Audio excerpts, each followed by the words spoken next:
मेरे धन गुरु नानक पाशा लाहौर विराजमान है।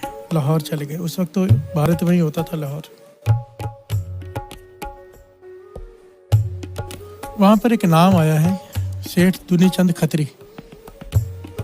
बहुत बड़ा सेठ है, वहाँ का हवेली है बड़ी। उसने अपने घर पे श्राद्ध रखा हुआ है, तो सारे महापुरुषों को बुलाकर भोजन खिला रहा है, पंडितों को, ब्राह्मणों को, संतों को, कि खाइए।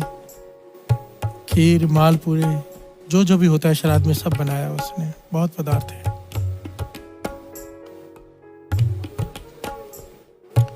किसी ने बताया कि बहुत बड़े संत, पता नहीं कौन है, चेहरे पे इतना जलाल है, जो वहां से गुजरता है रुक जाता है, उन्हें भी बुला लो। दुनीचंद खत्री खुद गया गुरु नानक पाशा को लेने। दर्शन किए, मन शांत हो गया, तृप्त हो गया। कहने लगा, हे जानता नहीं है कौन है, सृष्टि के मालिक आए हैं। उसने लगा कोई बहुत बड़े संत हैं। कहने लगा, मेरे घर में चलकर भोजन खाइए। गुरु नानक पाशा कहने लगे, किस बात का भोजन रखा है? कहने लगे, मेरे श्राद्ध चल रहे हैं, मेरे पितरों को भोजन पहुंचे, इसलिए मैंने सारे पंडितों, ब्राह्मणों को, ज्ञानियों को, महापुरुषों को भोजन खिला रहा हूँ। प्यार से बोलिए, धन गुरु नानक। श्राद्ध है, फिर कौमों को भी खिलाना है, सबको खिलाना है। गुरु नानक पाशा मुस्कुरा के साथ में चल पड़े और पंगत में जाकर बैठ गए, जहाँ सारे संत महापुरुष बैठे थे उनके साथ बैठ गए। जब उनकी थाली में भी सब कुछ परोसा गया, सबके साथ परोसा गया, तो गुरु नानक पाशा ने कहा कि तुझे यकीन है ये जो तू खिला रहा है तेरे पितरों को पहुंचेगा? वो कहने का हाँ, पुरातन से ये मर्यादा चली आ रही है, खिलाने से पितरों को पहुंचता है। गुरु नानक पाशा कहने लगे, तेरे पिता तो भूखे बैठे हैं 4 दिनों से, जंगल में। लोमड़ी का जन्म है, बघियाड़ का। 4 दिनों से जंगल में भूखे बैठे हैं, मरने की कगार पर है। अगर खिलाना ही है तो ये थाली ले जाओ, उन्हें खिला। प्यार से बोलिए, धन गुरु नानक। ये बात जब वहां पर बैठे पंडितों ने सुनी, ब्राह्मणों ने सुनी, जो ज्ञानियों ने सुनी, वो उठ खड़े हुए कि इतनी बड़ी बात कह दी आपने, ये पुरातन मर्यादा है हमारी, आप साबित कर सकते हो आप जो बात कह रहे हो। कह किसे रहे हैं? निरंकार से। प्यार से बोलिए, धन गुरु नानक। मेरे धन गुरु नानक पाशा मुस्कुरा के कहने लगे, हाँ मैं साबित कर सकता हूँ। कहने लगे, दुनीचंद खत्री, दुनीचंद एक काम कर, एक थाली ले, उसमें पूड़ियाँ रख, मालपूड़े रख और खीर रख, और मैं तेरे साथ चलता हूँ, सब साथ में चलो। उस बघियाड़ को खिला। बघियाड़ का भोजन है मांस, वो ये सब नहीं खाते, पर तुम्हें विश्वास तब आएगा जब वो ये सब खाएगा। पहली बात कि वो ये सब खाएगा, दूसरी बात वो खाते ही उसकी मृत्यु हो जाएगी। प्यार से बोलिए, धन गुरु नानक। क्योंकि वो इंतजार कर रहा है हमारा। प्यार से बोलिए, धन गुरु नानक। तीसरी बात, जब उसकी आत्मा उस भेड़िए के शरीर में से निकलेगी, तुझसे बातें करेगी और सच खुद बताएगी। प्यार से बोलिए, धन गुरु नानक। सारे पंडित, सारे ब्राह्मण साथ में चल दिए, क्योंकि इतनी बड़ी बात गुरु नानक पाशा ने कह दी। थाली लेकर दुनीचंद भी हैरान, खीर लेकर, मालपूड़े लेकर, पुड़िया लेकर गया। वहां पर देखता है एक भेड़िया, एक बघियाड़ सर धरती पर रखकर, जैसे कई दिनों से कुछ खाया नहीं होता, करा रहा है। प्यार से बोलिए, धन गुरु नानक। जब गुरु नानक पाशा दूर खड़े हो गए, इसे कहा, जा खिला क्या। डरने लगा कि ये हमला कर देगा। गुरु नानक पाशा कहने लगे, नहीं, तुझे पहचान लेगा, जा खिला। जब पास में गया, थाली आगे रखी, उस भेड़िए ने उठकर वो सारा भोजन खाया। प्यार से बोलिए, धन गुरु नानक। कोई हमला नहीं किया। उसके बाद खाने के बाद उसी वक्त श्वास त्याग दिए। प्यार से बोलिए, धन गुरु नानक। और वो ये सच्ची घटना जन्म साखे में लिखी हुई है। आत्मा प्रकट हुई उसमें से और उसने बात की अपने बेटे से कि कहने का, तेरे घर में जो आए हैं ना, कोई आम संत, कोई आम इंसान नहीं, खुद परमेश्वर तेरे घर में आए, गुरु नानक। प्यार से बोलिए, धन गुरु नानक। उसी की वजह से आज मुझे मुक्ति मिली है, उन्हीं की वजह से। वो कहने के, पिताजी आपने इतने नेक काम किए, मैंने आपको कभी किसी को धोखा देते, किसी को दर्द देते, किसी को दुख देते नहीं देखा। आपने बहुत दान पुण्य किए, बहुत लोगों को बहुत कुछ बांटा, फिर आपका ये जन्म क्यों बघियाड़ का? बात चल रही यहाँ पर नोज, नाक की। प्यार से बोलिए, धन गुरु नानक। कि ज्ञान इंद्रिय क्या से क्या कर देते हैं। दुनीचंद खत्री कहने लगा, बेटा ये जो दान धर्म हम दुनिया में करते हैं ना, इसका फल यहीं पे मिल जाता है। ये साथ में नहीं जाता, साथ में जाता है नाम जो मैंने कभी नहीं जपा। प्यार से बोलिए धन गुरु नानक। दान धर्म तो बहुत किया, नाम नहीं जपा। इसलिए तो बानी कहती है साथ संगत जी, केवल नाम संग तेरे चल रहे। प्यार से बोलिए धन गुरु नानक। अवर काज तेरा कितने न काम, बिना नाम के साथ में कुछ नहीं जाएगा, सब कुछ यही रह जाएगा, चाहे वो दान धर्म क्यों ना हो। प्यार से बोलिए धन गुरु नानक। कोई दान करता है उसका फल यहीं पे मिल जाता है उसे, कितने गुना ले ले जैसी उसकी श्रद्धा होती है। अगर दिखा कर भी दान करे कोई तो भी दुगना मिलता है, और अगर छिपा के करे तो गुरु की रहमत। प्यार से बोलिए धन गुरु नानक।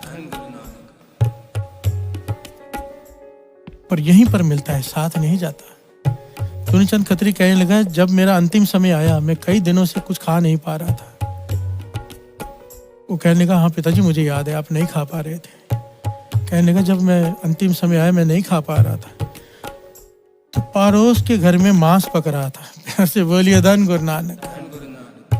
वो मांस की खुशबू मेरी नाक में आई तो मेरा मन उस पर चला गया कि जीवन में बहुत कुछ खाया पर मांस नहीं खाया कभी, कितना स्वाद होता होगा।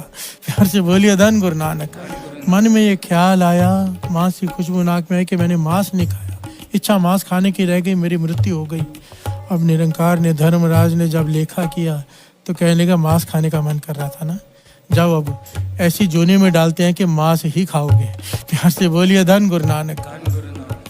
ये अतकथनीय नहीं है, वाणी से प्रमाणित करती है कि मरते वक्त जहाँ पर ध्यान होता है उस प्रकार का हमारा जन्म होता है। अंतकाल जो लक्ष्मी सिमरे ऐसी चिंता में जय मेरे सबको पता है। अंतकाल जो स्त्री सिमरे ऐसी चिंता में जय मरे, वेश्या का जन्म। अंतकाल जो लड़के सिमरे, सुअर का जन्म। 8-10 लड़के लेके घूमो अभी। प्यार से बोलिए धन गुरु नानक। अंतकाल जो मंदिर सिमरे, बड़ी हवेली बना लिया, बंगला बना लिया, मन रह गया, रह नहीं सका, तो थोड़ी देर रहकर मर गया, वहीं पर प्रेत बन के भटकेगा। वाणी कहती है, प्रेत जन्म वल वल अवतरे। प्यार से बोलिए धन गुरु नानक। अंतकाल नारायण सिमरे ऐसी चिंता में जिमरे। अगर नारायण अंतकाल में याद आ गया, मदित त्रिलोचन ते नरमुखता पितंबर वाके हृदय बसे। प्यार से बोलिए धन गुरु नानक। दास बहुत शॉर्ट में ले रहा है, समय कम है। कहने की बात है कि अंत समय में जहाँ पर ध्यान चला जाए, और यहाँ पर ध्यान चला गया, नाक में खुशबू आ गई मांस की, ये तीसरी ज्ञान इंद्री है सबसे खतरनाक। प्यार से बोलिए धन गुरु नानक। धन गुरु नानक। ये सारे 5 ज्ञान इंद्रियां उसके दुश्मन हैं जो मनमुख हैं, जो गुरुमुख हैं उसकी सखियां हैं। प्यार से बोलिए धन गुरु नानक। गुरुमुख कौन? जो नाम जपते हैं। मनमुख कौन? जो नहीं जपते। गुरुमुख कौन? जो गुरु के कहे पर चलते हैं। मनमुख जो अपने मन के कहे पर चलते हैं।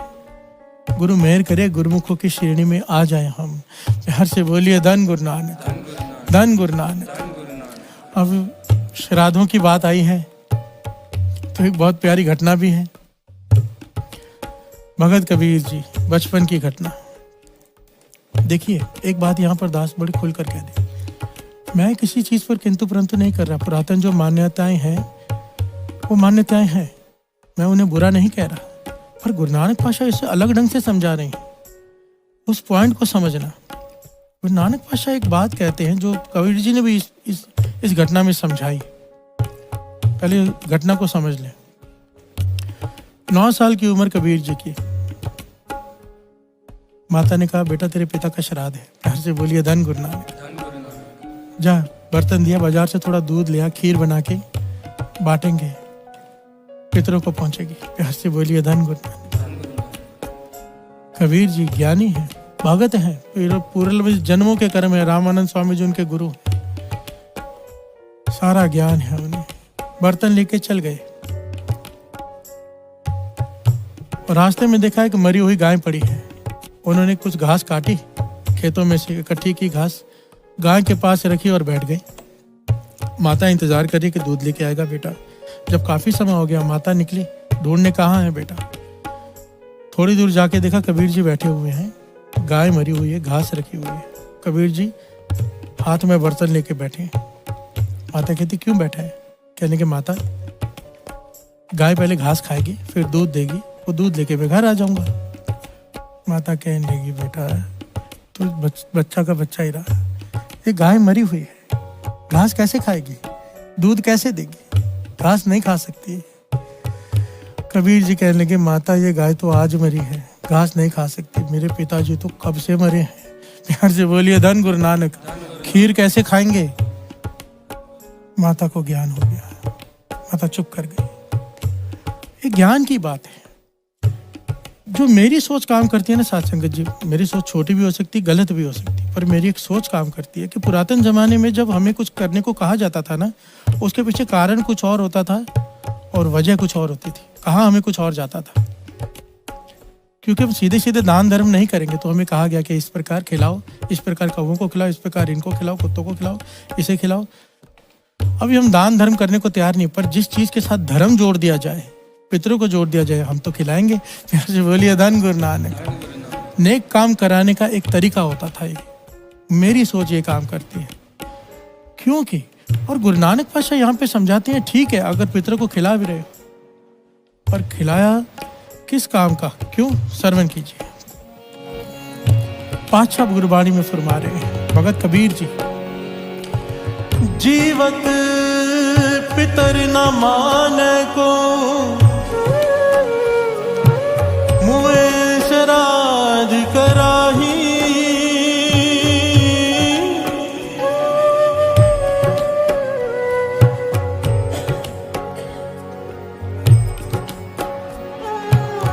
जीवत पितर न माने को, मुए श्राद्ध कराही, पितर भी बपुरे कहो क्यों पावे, कौआ कूकर खाही। हर से बोलिए धन गुरु नानक। कबीर जी कहते हैं जब पिता जीवित थे उन्हें तो पानी का गिलास भी नहीं पूछा। हर से बोलिए धन गुरु नानक। मरने के बाद खीर पूड़ी खिला रहे, जीते जी अगर सेवा नहीं की, मरने के बाद क्या सेवा करेंगे। प्यार से बोलिए धन गुरु नानक। बानी यहाँ पर इस पॉइंट को समझना जो बानी कह रही है। बानी ये कह रही है कि असल में अगर तुझे अपने पितरों की सेवा करनी है तो जीवित जब है तब कर। जीते जी तो हम उनकी सेवा करते नहीं, निरादरी करते, हर बात को काटते हैं, और मरने के बाद उन्हें खीर माल पूड़े खिला रहे हैं। प्यार से बोलिए धन गुरु नानक। ये कैसी बात हुई। इसीलिए किसी ज्ञानी ने बड़ी बात कही है, बहुत बड़ी बात कही है।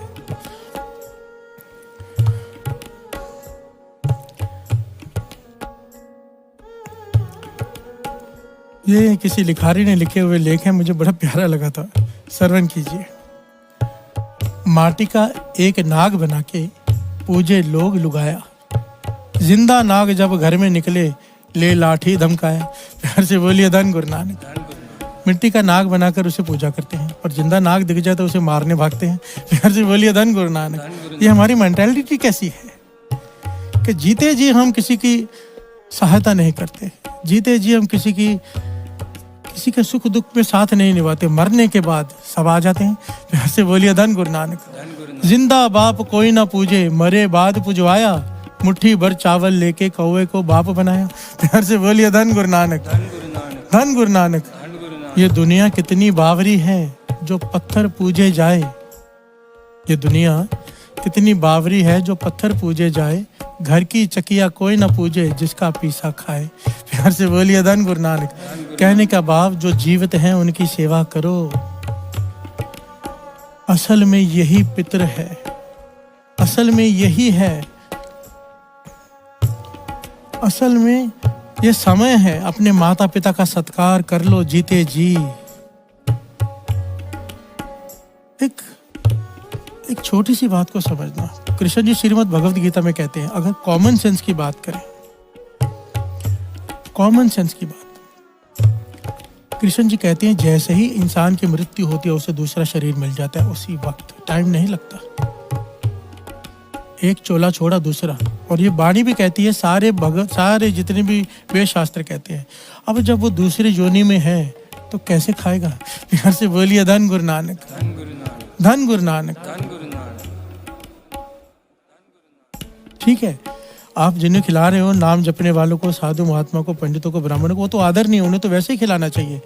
साल में एक बार क्यों, जितनी बार हो सके खिलाना चाहिए।